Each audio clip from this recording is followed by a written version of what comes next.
중국 드라마 판도가 완전히 바뀌었습니다. 왜 어떤 배우는 작품이 많은데 오히려 하락하고 어떤 배우는 단 한 편으로 반전할까요?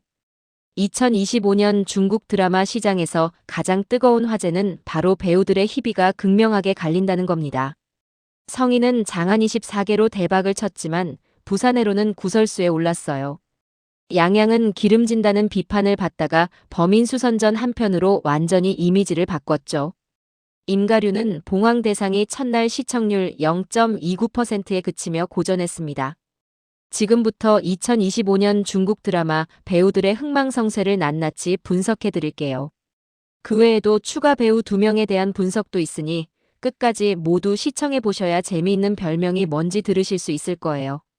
먼저 성의 이야기부터 시작하겠습니다. 2024년 연하루로 큰 성공을 거둔 성인은 2025년에 무려 3편의 드라마를 연달아 방영했어요. 부산에 장안 24개, 그리고 여러 소규모 프로젝트까지. 그런데 문제가 생겼습니다. 부산에는 2025년 하반기 방영 예정이었는데 개봉 전부터 이미 논란에 휩싸였어요. 네티즌들 사이에서 또 성이야? 라는 반응이 나왔거든요. 하지만 장안 24개는 완전히 달랐습니다. 2025년 12월 12일 CCTV8에서 방영을 시작한 이 드라마는 첫날 시청률 2%를 돌파했어요. 우쿠 플랫폼 열도는 1만을 넘어섰고 메가이 단일 재생량은 4천만 회를 기록했죠. 총 재생량은 무려 36억 8천만 회로 우쿠 역대 기록을 경신했습니다. 넷플릭스를 통해 190개 국가에 동시 방영되면서 싱가포르 등 여러 국가에서 시청률 TOP10에 진입했어요. 성희의 연기도 호평받았습니다. 특히 베테랑 배우 류이준이 직접 성희의 대사 실력이 뛰어나다고 칭찬했을 정도예요. 긴 한문 대사를 자연스럽게 소화하는 모습이 인상적이었죠. 하지만 여기서 중요한 게 있습니다. 같은 배우가 같은 해에 3편을 했는데 왜 장안 24개만 성공하고 부산에는 비판받았을까요? 첫 번째 이유는 제작 품질입니다. 장안 24개는 CCTV급 대작으로 장한위, 류이준, 왕진송 같은 베테랑 배우들과 호흡을 맞췄어요. 반면 부산에는 상대적으로 제작비가 적었고 검증되지 않은 제작진이 투입됐죠. 두 번째 이유는 노출 빈도입니다. 1년에 3편이라는 건 중국 드라마 시장에서도 과하다는 평가를 받았어요. 아무리 좋은 배우라도 너무 자주 보이면 식상해지는 법이거든요. 세 번째 이유는 타이밍입니다. 장안 24개는 연말에 나오면서 올해의 드라마로 포지셔닝에 성공했어요. 하지만 부산에는 그 전에 이미 성희의 이미지가 소비된 후였죠. 결론적으로 성희는 2025년에 명확한 교훈을 얻었습니다. 작품의 양보다 질이 중요하고 적절한 공백기를 두는 게 오히려 가치를 높인다는 걸 깨달았어요. 다음은 양양입니다. 양양은 2023년 나의 인간 연하로 인해 기름왕이라는 불명예스러운 별명을 얻었어요. 황샤오밍과 함께 중국 드라마계 대표 기름진 배우로 꼽혔죠. 기름지다는 건 뭘까요? 과장된 표정, 억지 미소, 부자연스러운 동작 같은 걸 의미합니다. 특히 소방관 역할을 맡은 나의 인간 연화에서 양양은 계속 머리를 만지고 이상하게 웃고 고개를 흔드는 연기를 했어요. 시청자들은 34세 배우가 10대처럼 행동한다고 비판했죠. 그런데 2025년 7월 27일 모든 게 바뀌었습니다. 범인수선전이 방영되자마자 온라인이 난리가 났어요. 양양 기름지지 않네. 이게 진짜 양양 맞아? 감독이 양양을 구했다. 이런 반응들이 쏟아졌거든요. 대체 무슨 일이 있었던 걸까요? 첫 번째, 감독의 역할이 컸습니다. 여성 감독 양양은 남자 배우 양양의 주관적 능동성을 완전히 죽였다는 평가를 받았어요. 무슨 말이냐면 양양에게 가만히 서 있으라고 지시한 겁니다. 이상한 동작하지 말고 과장된 표정 짓지 말고 그냥 조용히 꽃병처럼 있으라고 했죠. 두 번째, 캐릭터 변화입니다. 양양은 15kg를 감량하고 피부를 검게 태웠어요. 기존의 도련님 이미지를 완전히 벗어던진 겁니다. 평범한 산촌 소년 한림 역할에 딱 맞았죠. 세 번째, 서사 전략입니다. 범인수선전은 소인물 시점으로 이야기를 전개했어요. 양양에게 천룡인 같은 고고한 느낌이 아니라 범인의 맛을 살렸죠. 네 번째, 액션 활용입니다. 양양은 어릴 때부터 댄스를 배워서 몸을 쓰는 능력이 뛰어나요. 감독은 이걸 최대한 활용해서 멋진 액션 장면을 많이 넣었습니다. 화려한 무술 동작만으로도 시청자들의 시선을 사로잡았죠. 결과는 어땠을까요? 범인수선전은 우쿠에서 첫날 최고 열도 8,326을 기록하며 2024년 우쿠 최고 기록을 세웠어요. 두 판 점수도 7.5점으로 논란이 있었지만 결코 낮은 점수는 아니었죠. 더 중요한 건 여론의 변화입니다. 양양 기름지지 않네라는 칭찬이 양양은 여전히 기름지다는 비판보다 훨씬 많았어요. 물론 여전히 34세의 10대 소년 역할은 무리라는 의견도 있었지만 적어도 이전처럼 일방적인 비난은 아니었죠. 양양은 2025년에 중요한 걸 증명했습니다. 좋은 감독을 만나면 배우의 약점을 강점으로 바꿀 수 있다는 걸요. 세 번째 케이스는 임가륜입니다. 임가륜은 2025년 11월 14일 봉황태상으로 복귀했어요. 우쿠와 장수 위성TV에서 동시 방영됐죠. 기대는 컸습니다. 개봉 전 예약자 수가 300만 명을 돌파했고 우쿠 열도는 첫날 6,903까지 올랐거든요. 하지만 결과는 참담했습니다.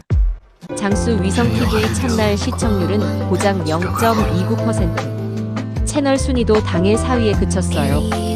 더 큰 문제는 여론이었습니다. 두 판 단편 구역에서는 팬들이 별 5개를 주는 반면 일반 시청자들은 별 1개를 줬어요. 비판의 핵심은 무엇이었을까요?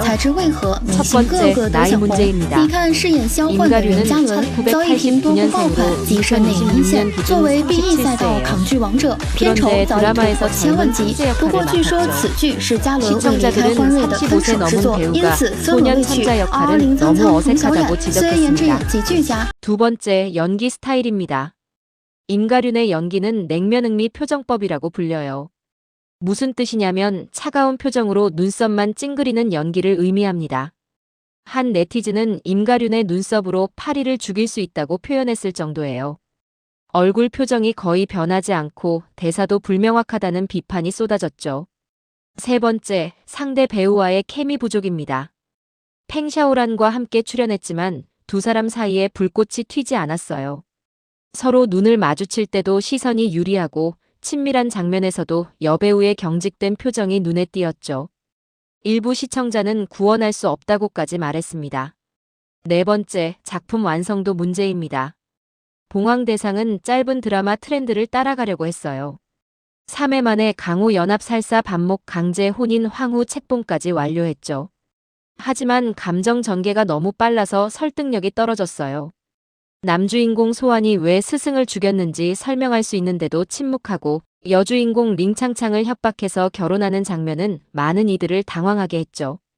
결정적으로 봉황대상은 고조미가 너무 심하다는 평가를 받았습니다. 10년 전 드라마 스타일이라는 거예요. 입 달지 않기, 강제사랑, 손가락 보내기 같은 옛날 멜로 클리셰를 2025년에 그대로 재현했거든요. 그 결과는 어땠을까요?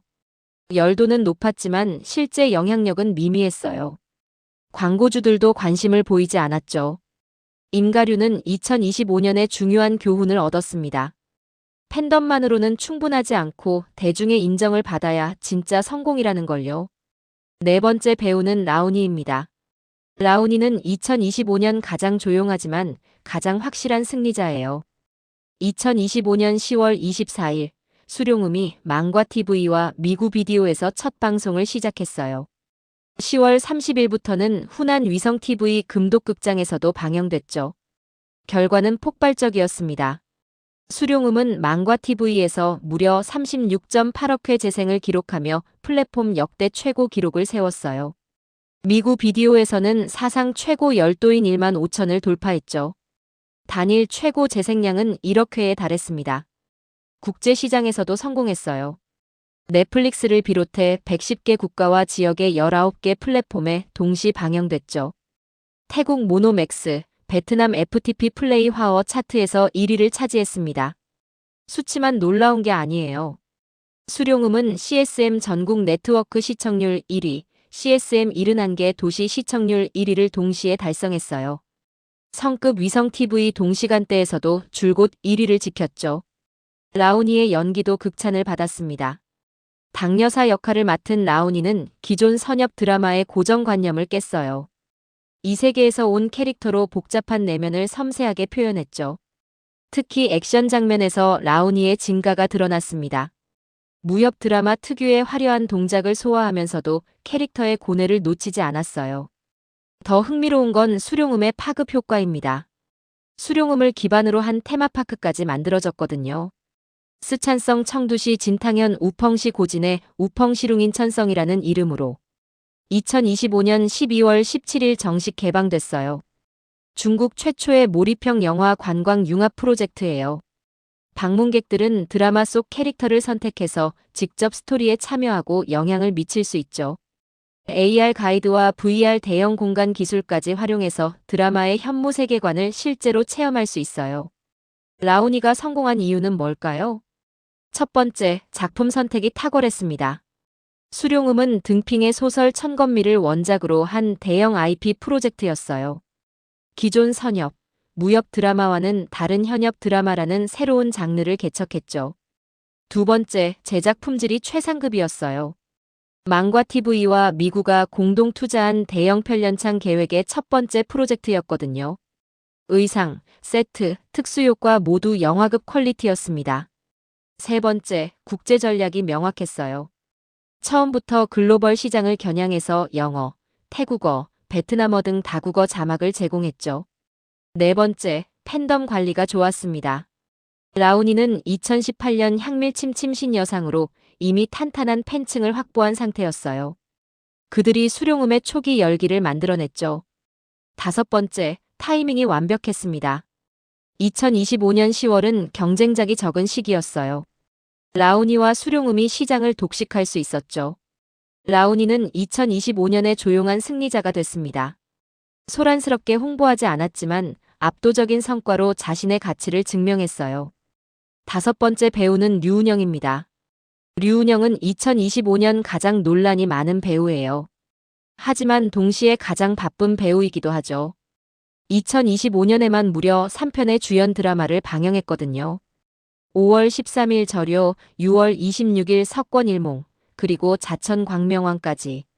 먼저 절요 이야기부터 하겠습니다. 절요는 2025년 5월 13일 텐센트 비디오에서 방영을 시작했어요. 첫 방송 10분 만에 열도 2만을 돌파하며 2025년 고장극 개봉 기록을 세웠죠. 단일 재생량은 4,300만 회에 달했습니다. 류은영이 맡은 위소 역할은 패왕 효웅 스타일의 캐릭터였어요. 두 판 호평에서 57%의 관객이 류은영의 연기 돌파를 언급했죠. 화제 류은영 위소 철안 유정은 8억 조회수를 기록했습니다. 다음은 석권일몽입니다. 6월 26일 아이치이에서 방영된 이 드라마는 개봉 12시간 만에 아이치이 열도 7,687을 기록했어요. 25시간 만에는 8,500에 도달하며 아이치이 2025년 개봉 첫날 최고 열도 기록을 세웠죠. 장수 위성TV에서는 35개 도시 시청률 1.98%로 1위, 71개 도시 시청률 1.84%로 2위를 차지했습니다. 7월 14일까지 전체 유효 재생량 9억을 돌파했어요. 류은영은 극중 남형, 리스류, 남풍 세 가지 성격이 완전히 다른 역할을 소화했죠.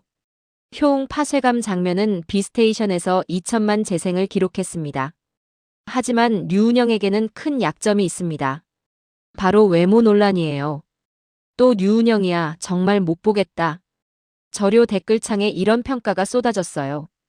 가장 많은 비판은 외모에 관한 거였죠. 류은영과 송조아의 조합은 남미 여수라는 감탄을 이끌어내지 못했어요. 오히려 일부 관객의 포기 이유가 됐습니다. 류시시, 조로사, 그리고 이번 송조아까지. 시청자들은 류은영의 연기력도 외모도 평범한데 왜 인류 여배우들과 계속 짝을 이루냐며 덕불배위라고 비판했어요. 한 기사는 중국 드라마는 왜 추남을 사랑하는가라는 제목을 달았을 정도죠. 그런데 여기서 역설이 발생합니다. 외모 비판에도 불구하고 류은영은 계속해서 주연 제의를 받아요. 왜 그럴까요? 첫 번째, 류은영은 사람이 좋다는 평가를 받습니다. 제작진들이 일이 적다고 입을 모아요. 번의를 따지지 않고 촬영장에서 말썽을 부리지 않고 협업이 편하다는 거예요. 류은영 자신도 직방송에서 나의 가치는 번의로 증명할 필요 없다고 말했죠. 두 번째, 인맥이 좋습니다. 류타오는 류은영의 직방송을 보고 감독 위딩에게 추천해서 나 자신의 빈 역할을 따냈어요. 스어에서 주제가를 부른 게 우쿠 제작자의 눈에 띄어서 안락전 나미 역할을 맡았죠. 사회 주제가 양주를 불러서 화제가 되자 바이이충이 주목해서 열혈소년 위승풍, 종극필기 흑안경 역할로 이어졌어요. 장가행 촬영 후 감독 주루이빈이 화채경 씨의 추천해서 설영웅, 누시영웅, 백수비 역할을 땄습니다. 세 번째, 원래 가수 출신이라는 강점이 있어요. 중국 드라마는 주제가가 매우 중요한데 류은영은 직접 노래까지 부를 수 있거든요. 제작사 입장에서는 일석이조죠. 네 번째, 실제 성적이 나쁘지 않습니다. 저료와 석권일목 모두 플랫폼 열도 기록을 세웠어요. 비판이 많아도 결국 시청자들은 봤다는 의미죠. 다섯 번째, 흑홍도시용 효과입니다. 류은영 관련 부정적 화제가 긍정적 화제보다 2.3배 더 많이 퍼진다는 데이터가 있어요. 숏폼 플랫폼에서 류은영 미백, 류은영 배음, 억양 같은 부정적 키워드가 오히려 더 많은 조회수를 만들어냅니다.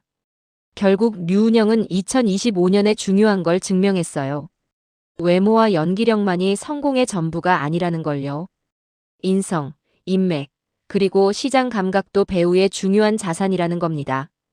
그렇다면 2026년에는 어떻게 될까요?